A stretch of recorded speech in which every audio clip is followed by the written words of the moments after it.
नमस्कार। आज द्वादश की कक्षा में हम अध्याय 18 व्यापारिक बैंक एवं साख सृजन के अंतर्गत व्यापारिक बैंकों के प्रमुख दोषों पर चर्चा करेंगे।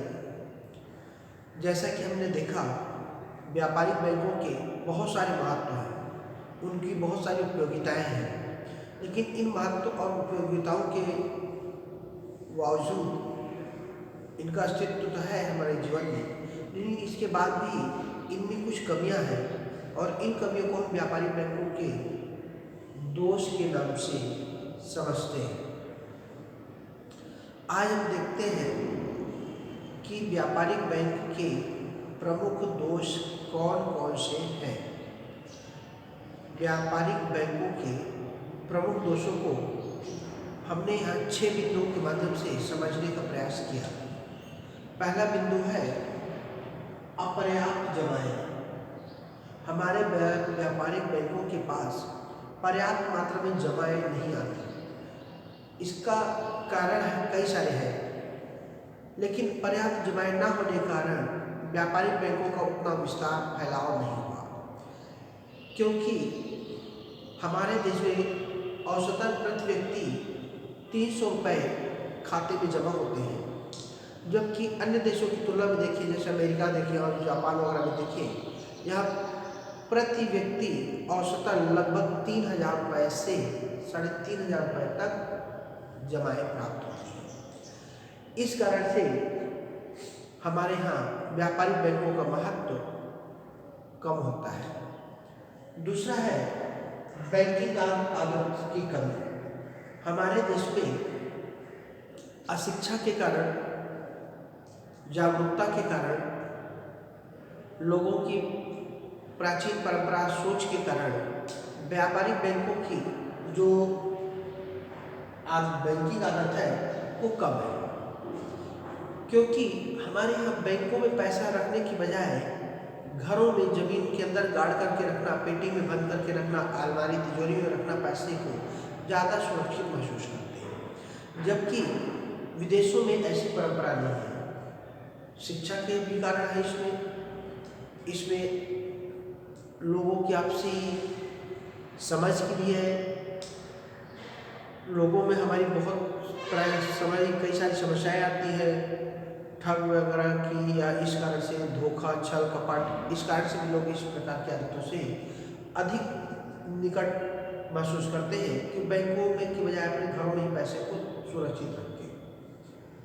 ये आदत की कमी है हमारे यहाँ, इसलिए व्यापारिक बैंकों का विकास नहीं हो पाया। तीसरा है बैंकों का असंतुलित विकास।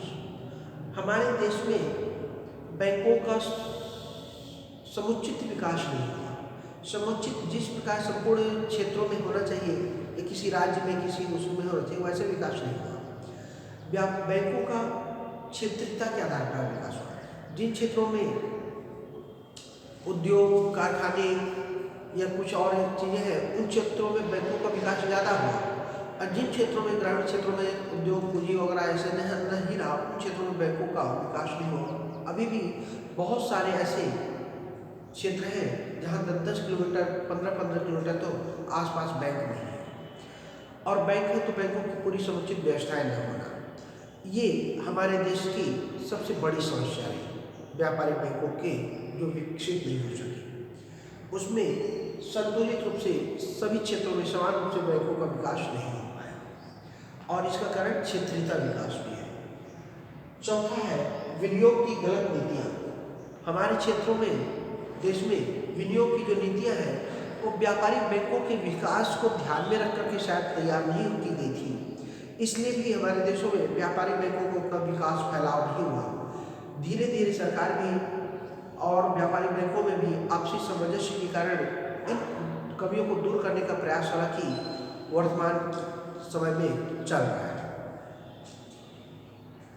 और आगे देखिए, 5वां बिंदु है कानूनी तरलता अनुपात एवं नगद कोष अनुपात। जैसा कि सबको मालूम है, आप लोग भी जानते हुए समझते हो थोड़ा बहुत, कि जितने बैंक हैं स्वतंत्र रूप से अपना व्यवसाय नहीं करते, इन बैंकों पर रिजर्व बैंक का प्रभुत्व होता है।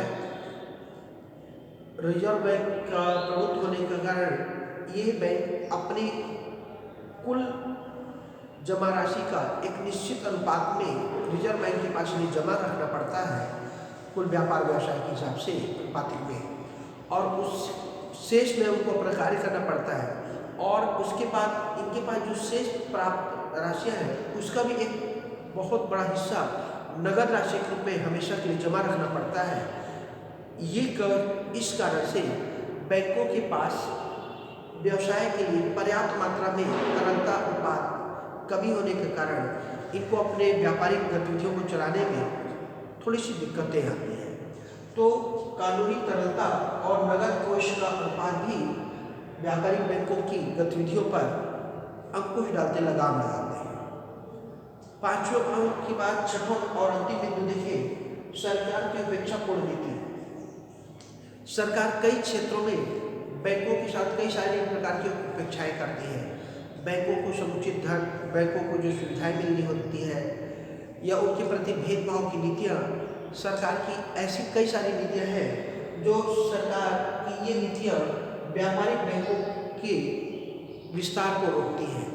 कई सारे सरकार की नीतियां, कई सारे लोगों की जनमानस की नीतियां, लोग बैंकों को अपनी राय, अपनी सोच के हिसाब से, जैसे कई सारे बैंक हैं, इलाहाबाद बैंक, पंजाब बैंक, जम्मू कश्मीर के बैंक हैं, ऐसे कई सारे बैंक हैं, IDFC बैंक, ICICI बैंक, लोग अपने अपने कुछ क्षेत्रीय विशेष के लोग अपने क्षेत्र के हिसाब से उन बैंकों को उपयोग करने लगते हैं। इस प्रकार के कारण से भी और सरकार की कई सारी अपेक्षापूर्ण नीतियां इन बैंकों के व्यापारिक विस्तार को रोकती है, अवरोध उत्पन्न करती है। हमें निरंतर प्रयास करना चाहिए व्यापारिक बैंकों के विकास हेतु, तब जाकर के इनका कार्य सरल होगा, सुगम होगा और इन कमियों को दूर किया जा सकता है। अगले कालखंड में इन कमियों को दूर करने के प्रयास पर